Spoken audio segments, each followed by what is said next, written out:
বাংলাদেশের মোট জনসংখ্যার ২২ থেকে ২৩% তথা প্রতি ৫ জনের একজন আক্রান্ত কিডনি রোগে, যা প্রতিনিয়ত বাড়ছে বলে জানিয়ে উদ্বেগ প্রকাশ করেছে কিডনি বিশেষজ্ঞরা। বিশ্ব কিডনি দিবস উপলক্ষে দৈনিক যুগান্তর ভবনে আয়োজিত গোলটেবিল বৈঠকে এমনটা জানিয়েছেন কিডনি বিশেষজ্ঞ চিকিৎসকরা। তারা জানিয়েছেন যে ডায়াবেটিক্স, উচ্চ রক্তচাপ, ভেজাল খাদ্য এবং অস্বাস্থ্যকর জীবনযাপনের জন্য বাড়ছে কিডনি রোগীর সংখ্যা। কিন্তু পর্যাপ্ত জনসচেতনতা এবং চিকিৎসার খরচ ব্যয়বহুল হওয়াতে ৭০ থেকে ৮০% রোগী থেকে যাচ্ছেন চিকিৎসা সেবার বাইরে।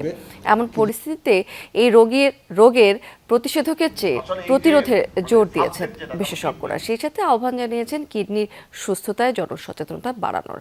আলোচনায় অংশ নিয়েছেন স্বাস্থ্য প্রতিমন্ত্রী ডক্টর এম.এ. মুহিত, দেশের প্রথিতযশা চিকিৎসক এবং চিকিৎসা খাত সংশ্লিষ্ট ব্যক্তি প্রতিষ্ঠানগুলো। এবং কিডনি বিশেষজ্ঞরা মৃত ব্যক্তি থেকে আমাদের সরকারি পর্যায়ে থেকে এই তিনটা টেস্ট মাত্র 250 টাকা আমরা খরচ করতে পারি, তাহলে কিন্তু এই কিডনি ট্রান্সপ্লান্ট এবং ডায়ালিসিসের মতো এত বিশাল বার্ডেন আমরা অনেকটাই মুক্তি পাবো।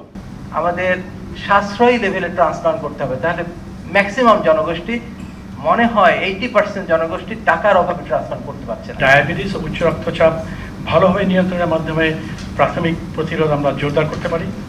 আমরা যদি সরকারিভাবে এই জিনিসগুলোকে প্রমোট করতে পারি এবং প্রাইভেট হসপিটালগুলোর সার্ভিসটা যদি সরকার কিনে নেয় যেখানে সে দিতে পারে না, তাহলে কিন্তু পরিধিটা অনেক বাড়বে এবং আপনারা খুশি হবেন। পাবলিক প্রাইভেট পার্টনারশিপের এক্সাম্পল দিতে গেলে আমাদের প্রধানমন্ত্রী তারেক রহমান সাহেব প্রতিবার এই ডায়ালাইসিসের এক্সাম্পলটাই দেয়।